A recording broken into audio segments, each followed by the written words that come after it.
제게 주어진 시간이 많지 않습니다. 본문을 또 길게 잡아서 성경 읽느라고 많은 시간이 또 소요가 됐습니다.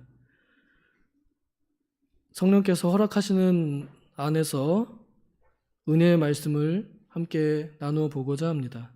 제목은 야곱의 축복, 이렇게 쉽게 지어보았습니다.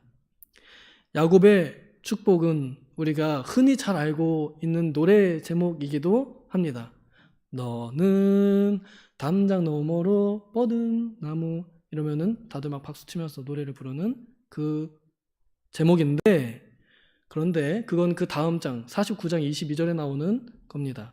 그래서 좀 더 정확하게 하면 그 노래는 요셉이 받은 야곱의 축복이고요.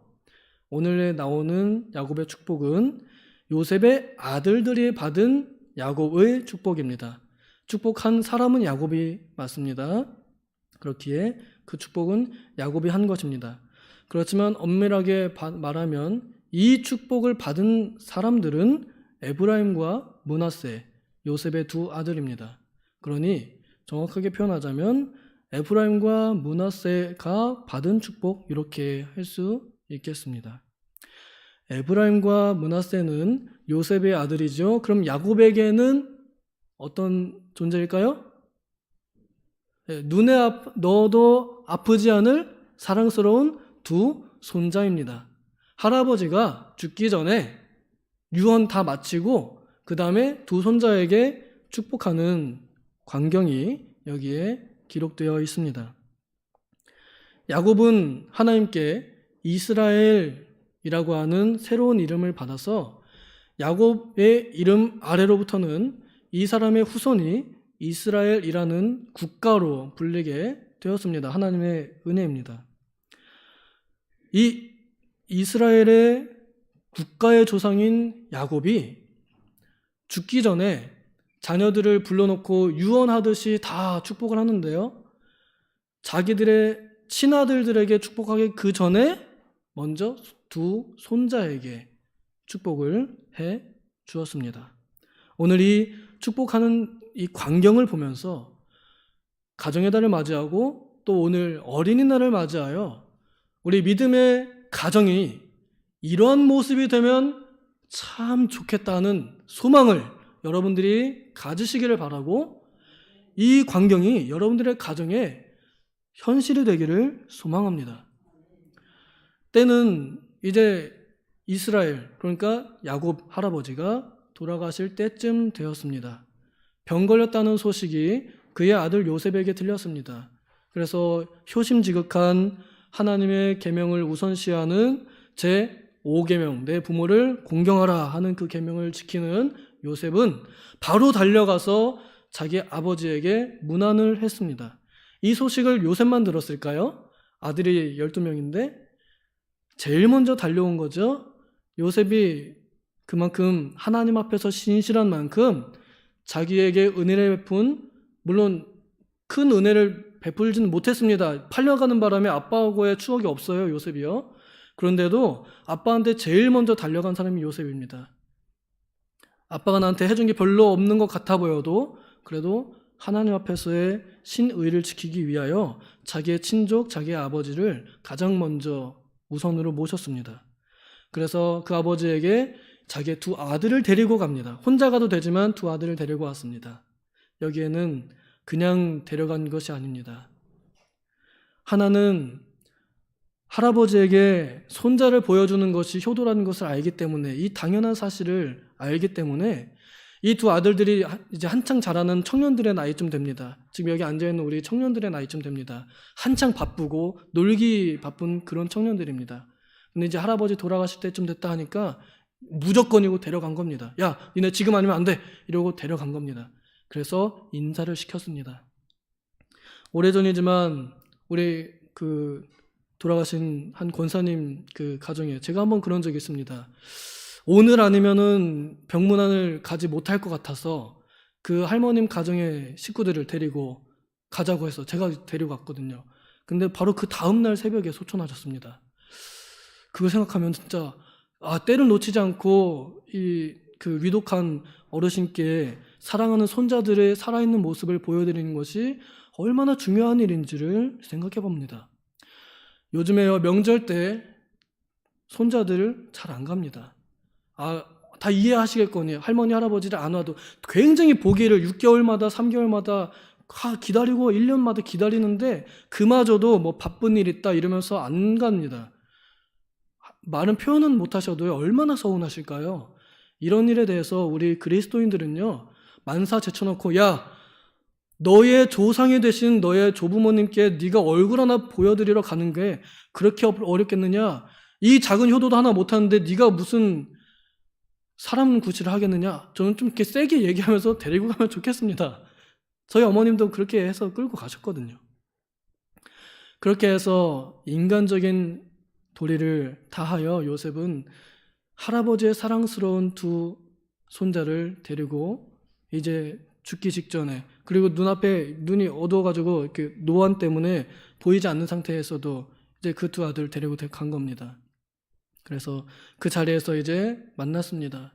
여기서 그 할아버지 야곱이 두 손자에게 축복하며 그 아들에게 옛날 이야기를 들려 주었습니다. 이 이야기는 어쩌면 이들만 들었을지도 모릅니다. 아니면 다 들었는데 한 번 더 강조해서 했는지도 모르겠습니다. 그러니까 원래 아버지가 맨날 하시던 그 얘기를 듣다가 이제 돌아가시기 직전에 갑자기 그 얘기를 또 하시는 걸 보면 그 얘기가 더 와닿았겠지요. 야곱의 인생의 신앙 고백을 이들이 들었습니다. 부모님들이 물려줄 수 있는 유산, 재벌이 물려줄 수 있는 유산은 재벌집이죠. 재벌 가문이죠. 그 많은 삼성, 현대, LG 이런 커다란 대기업의 지분 이런 것들을 남겨줄 수 있겠죠. 그런 것들은 죽을 때 못 가져갑니다. 불태우면 사라지고요. 하지만 살아계신 하나님을 믿는 믿음을 남겨주는 것은 죽음 이후에도 소망이 있는 큰 재산입니다. 영원한 재산입니다. 야곱은 물질 재산이 아닌 그보다 더 큰 하나님께 대한 올바른 믿음을 유산으로 남겨주었습니다. 야곱 할아버지의 손자와 아들을 향한 설교였습니다. 하나님은 이런 분이시다. 내가 그런 하나님을 체험했다. 너희도 그 하나님을 섬기기를 바란다. 라고 이렇게 설교하며 가르쳐 주었습니다. 이때 요셉은 한 가지 말을 더 듣습니다. 바로 저희가 기억하지 못하는 어머니의 소식을 얘기해 줍니다. 요셉의 어머니 라헬은 아버지 야곱이 고향으로 돌아오는 길에 요셉을 낳다가 죽었어요. 베냐민 낳다가, 그 동생 막내 아들 낳다가 죽었어요.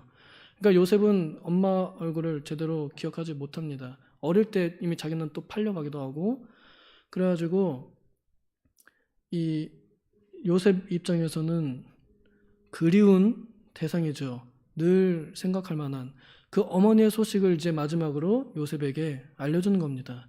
요셉아, 너의 어머님의 무덤이 거기에 베들레헴 가는 길에 있어 라고 이렇게 알려주는 겁니다. 이스라엘 사람들에게 무덤이라는 의미는 앞으로 부활할 때에 다시 일어날 그 장소입니다. 그러니까 일어날 때에 내가 사랑하는 사람 곁에 묻히는 거, 그게 승천하는 그때에 같이 있을 사람이란 말이죠. 그러니까 요셉이 원하면 그 어머님의 무덤을 찾아서 자기도 거기에 묻어달라고 하거나 아니면 그 어머니의 뼈를 옮겨다가 자기의 무덤에다 옮길 수도 있습니다. 어쨌거나 그 어머니의 무덤이 있는 위치는 요셉에게 있어서는 정말로 특별한 위치였다는 것이죠. 그런데 그것을 이제 알려줍니다. 죽기 전에 유일하게 알고 있는 아버지가 알려줍니다. 옛날 이야기와 또 가족들에게 반드시 꼭 해야 되고 알아야 할 이야기들을 우리는 너무나 잘 하지 않고 살아가는지도 모르겠습니다. 부디 아끼지 말고 듣고 싶어하는 이야기들, 또 하고 싶은 이야기들, 좋은 말들 많이 해주는 가정의 달이 되면 좋겠습니다.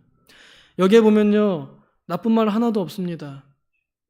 특별히 이제 야곱이 두 손자에게 대하는 태도를 우리가 좀 더 유의 깊게 봐야겠는데요. 9절 한번 같이 읽겠습니다. 9절과 10절 읽겠습니다. 시작. 요셉이 그의 아버지에게 아뢰되 이는 하나님이 여기서 내게 주신 아들들이니이다. 아버지가 이르되 그들을 데리고 내 앞으로 나아오라. 내가 그들에게 축복하리라. 이스라엘의 눈이 나이로 말미암아 어두워서 보지 못하더라. 요셉이 두 아들을 이끌어 아버지 앞으로 나아가니 이스라엘이 그들에게 입맞추고 그들을 안고. 요셉이 데려간 그 두 아들에게 아버지, 할아버지 야곱이 그 아이들을 데리고 와라 하면서 어떻게 했어요? 눈이 앞에 보이지 않아서 이렇게 더듬더듬 하는 그 와중에도 힘을 내어 침상에 앉은 다음에 이렇게 안아주었습니다. 그리고 입맞추고요. 사랑의 표시입니다. 이때 당시 그 당시 문화입니다. 노인이 침상에서 끼영끼영 일어나는 거 이거 사실 쉬운 일은 아닙니다. 마음 먹어야 될 일이지요. 야곱은 죽기 전에 이제 두 손자를 다시는 만나지 못할 거라는 걸 직감했을지도 모르겠습니다. 그래서 힘들지만 그 침상에서 꾸역꾸역 힘내어 앉았습니다. 그리고 그 두 손자를 사랑스럽게 꼭 안아주었습니다. 그리고 입 맞추면서 인사해 주었습니다. 사랑을 표현해 주었습니다. 오늘 우리 조부모님들은 원래 손자들은 끔찍하게 여기죠. 그런데 꼭 손자에게만 그래야 할 법은 없지요. 오히려 자기가 낳아서 열심히 고생하며 기른 친자녀들에게도 똑같이 손자처럼 대해줘야 할 것입니다. 사랑하는 다음 세대, 사랑하는 자녀들에게 이렇게 나이가 많던 적던 힘이 있던 없던 상관없이 할 수 있는 힘을 다하여 꼭 안아주는 일, 이게 오늘 우리 가정에서 비일비재하게 일어나면 좋겠습니다. 한국 사회는요, 참 표현이 너무 서투른 사회입니다. 미국이나 뭐 서구 유럽 이런 데 가면요, 안아주는 거 그냥 일상 다반사예요. 친하지 않아도 그냥 이렇게 가볍게 포옹합니다. 근데 우리나라는 가볍게도 포옹을 하지 않으니 어떻게 꼭 안아줄 수 있겠습니까? 안아주는 것도 연습입니다. 제 나이 27대 처음으로 제 어머니를 제 의지로 안아드렸습니다. 그때까지는 너무 서먹하고 어색했습니다. 저도 제 아이들에게 야, 너네 부모님들, 너는 어머님, 아버님들이 그렇게 어릴 때 많이 안아드렸는데, 안아주셨는데 너네 왜 한 번도 안 안아드리냐? 이러면서 너네 숙제 낸다, 꼭 어버이날에 한 번이라도 부모님을 안아드려라, 이렇게 했기 때문에 저도 제 어머니를 만나서 이렇게 어색하지만 이렇게 안아드렸습니다. 그때로 시작해서 가끔씩 어머님을 만날 때, 이젠 가끔 만나요. 자주 못 만납니다. 그때마다 가끔씩 이렇게 안아드려요. 잠깐이지만 그 포옹이 정말로 나를 사랑하고 있다라는 서로의 사랑을 확인하는 순간입니다. 이 순간 이 두 아들이, 그 두 손자가, 앞도 보이지 않는 할아버지가 나를 이렇게 꼭 안아줄 때 그것도 손 부들부들 떨리면서 막 안아주는데 이 손자들이 무감각했겠어요? 절대 그러지 않았을 것입니다. 할아버지가 이제 앞으로 무슨 말씀을 하시든지 내가 다 받아들이겠다는 마음이 활짝 열렸을 것입니다. 이때 신앙의 계대가 이어지게 되는 겁니다. 우리 자녀들의 마음이 열릴 때 그 윗사람이 하는 무슨 말이든 들어갑니다. 그런데 마음이 닫혀 있으면 그 사람이 아무리 좋은 말을 해도 들어가지 않습니다. 우리 자녀들을 얼마나 이렇게 꼭 안아준 적이 있나요? 애가 어디 가서 뭐 다치고 오면은 어릴 때에는 안아줬는데 나중에 크고 와서는 으유 칠칠 맞게 이러면서 그랬죠. 시크하게, 아무렇지 않은 척하면서. 가끔씩은 한 번이라도 우리가, 그리고 가정의 달을 맞이하고 또 어린날을 맞이해서 오늘만큼은 꼭 좀 안아주면 좋겠습니다. 여러분 집에 돌아가서요, 자녀가 집에서 컴퓨터 게임을 하고 있을지 모릅니다. 아니면 누워서 핸드폰을 이렇게 보고 있을지도 모르겠습니다. 가서 머리라도 좀 쓰담쓰담 해주시고, 아무 이유 없이요, 그냥 꼭 안아주시기도 하고 그렇게 해서 자녀들에 대한 사랑을 보여주시면 몸소 실천해 주시면 좋겠습니다. 그 다음에 그 손자의 아버지인 요셉이 아버지를 섬기는 방법을 보여줍니다. 요셉이 물러나서 그 아버지에게 절했습니다. 존경의 의미입니다. 내 부모를 공경하라 하는 그 말씀을 말뿐 아니라 몸으로 직접 실천하여 봐라 아들들아 나의 부모님이시다. 너희도 너희의 부모님을 이렇게 섬겨야 하고 이렇게 받들어야 한다고 아버지가 직접 할아버지에게 구부리며 바닥에 엎드려 인사하는 모습을 보여주었습니다. 그러니 이 두 손자가 그 자리에 가서 보고 배운 것이 얼마나 많았겠습니까? 그런데 오늘날 아빠가 가는 길에 아들들은 없습니다. 엄마가 가는 길에 딸들은 없습니다. 엄마는 엄마의 길로 가고 자식들은 자식들 길로 갑니다. 그러니 부모님들의 좋은 면들을 배우기가 쉽지 않습니다. 또 혹은 오히려 안 좋은 것들을 많이 보여줘서 그런지도 모르겠습니다. 엄마가 할아버지한테 하는 태도, 아빠가 할아버지한테, 할머니한테는 태도를 보니 아, 그렇구나. 이렇게 마음먹게 만들지는 않았는지요. 야곱이 다시 불러드립니다. 그리고 축복합니다. 이렇게. 요셉아, 너의 두 아들, 내 손자들을 데리고 와라. 그리고서는 이제 요셉이 자기 오른손에 장자, 자기 왼손에 차자를 데리고 이렇게 나아갑니다. 그러니까 맞은편에 있는 자기 오른손이 아니군요. 자기가 데려갔을 때 아버지 입장에서 오른손에 장자, 왼손에 차자가 서도록 이렇게 데리고 나아갔습니다. 그런데 아버지가 눈도 보이지 않는 상황에서 이러면서 머리 찾았고 그 다음에 이렇게 해서 축복을 하는 겁니다. 이렇게 하면서 자신이 겪었던 하나님을 고백하며 그들을 축복합니다. 하나님께서 이들과 함께 하시기를 원하나이다. 요약하면 뭐 그거죠. 자기 평생을 정말 야비하고 치사하고 사기꾼처럼 살았던 나를 사랑해 주셨던 그 하나님이 오늘날 나를 이렇게까지 부강하게 만들어 주신 그 하나님이 나의 이 손자들에게 함께 하시기를 간절히 축복합니다. 하고 이렇게 기도를 축복하여 그들이 그 귀로 듣게 했습니다. 이 축복은 이 두 손자들이요.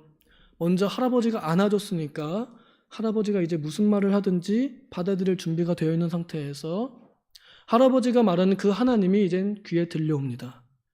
그러니 그 하나님, 환난에서 건지신 그 하나님을 들었으니 앞으로 그들은 살아가면서 자기의 환난, 어려운 일이 있을 때 누가 생각나겠어요? 나의 할아버지를 할아버지 되게 하신 그 하나님을 생각하며 나의 할아버지 야곱의 하나님 하면서 부를 거 아니에요. 이렇게 해서 진정으로 아브라함과 이삭과 야곱의 하나님이라는 믿음의 계대가 에브라임과 므낫세에게도 이어지게 되는 겁니다. 오늘날 세대에 믿음의 계대가 이어지지 않습니다. 우리 교회도 많은 경우가 있죠. 우리 부모님들 발만 동동 구르지요.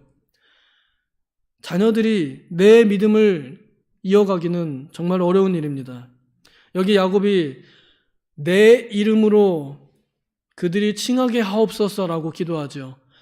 하나님, 나에게 있는 믿음이 이 내 손자들에게도 이어지게 하옵소서라고 하는 기도입니다.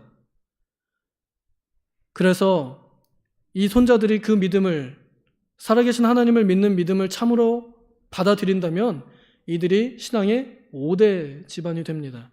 5대뿐이겠어요? 1000대까지 그 믿음이 계승이 될 것입니다. 오늘날 이 축복이 과연 우리 가정에 얼마나 유행하거나 성행하고 있나요? 우리 자녀들을 어린이날을 맞이해서 아침에 일어나가지고 애기야 너를 축복해 한마디 했을까요?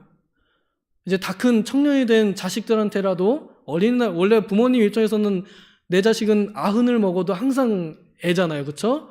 애야 사랑한다 축복한다 하나님께서 너를 잘 되게 하실 것이다.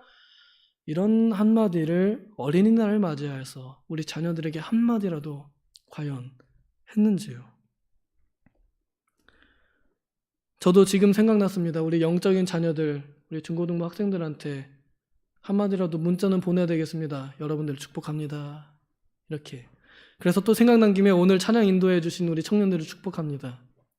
모든 것이 은혜라고 하는 당연한 것 아니었다고 하는 그 가사에서 저는 앞에 서서 노래하는 이 청년들을 보며 아 참 은혜다 생각하며 축복하였습니다. 이들이 이곳에 나와서 찬양할 수 있는 것은 사실 당연한 것 아니었는데 하나님이 이들의 인생을 지금껏 인도하시고 그 마음속에 얼마나 부릴 듯 역사하셔서 이들이 이 앞에 나와서 찬양하게 하셨는지 참으로 하나님의 은혜였는데 그걸 너무나 당연하게 여기면서 나는 별로 감사하지 않았습니다. 고맙습니다. 우리 다음 세대들, 우리 자녀들을 위해서 우리는 축복해야 합니다. 그래서 저는 이 금요 기도회에 초청하였고 오늘 여러분 초청받으신 분들은 이제 우리 자녀들을 위해서 축복 기도를 하실 의무가 생겼습니다. 여기서 하나님께 먼저 기도하시고요. 그 기도를 가지고 가정으로 가셔서 자녀들을 들리는 데서 기도해 주시기 바랍니다. 그래서 그 자녀, 먼저는 뭐예요? 안아준 다음에 그리고 손을 얹어 기도하는 겁니다. 아빠가 나를 안아주고서 손을 얹어가지고 나 잘 되라고 하는 기도를 그 반박할 자식이 있을까요? 아, 이 기도는 안 들어주시면 좋겠습니다 하고 반대할 자식이 있을까요? 아무도 없을 겁니다. 집에 가셔서 오늘이나 내일이나 빠른 시일 내에 자녀들을 보는 대로 너 일로 와봐. 아니면 있는 자리에서 그냥 안아주고서는 잠깐 내가 너를 위해 기도해 줄게. 내가 기도 받은 다음에 너 게임해라. 내가 너 기도한 다음에 유튜브 봐라. 이러고 잠깐이라도 여기서 하나님께 울부짖으면서 우리 자녀를 축복한 그 내용을 꼭 자녀들의 귀에 들려주시기를 바랍니다.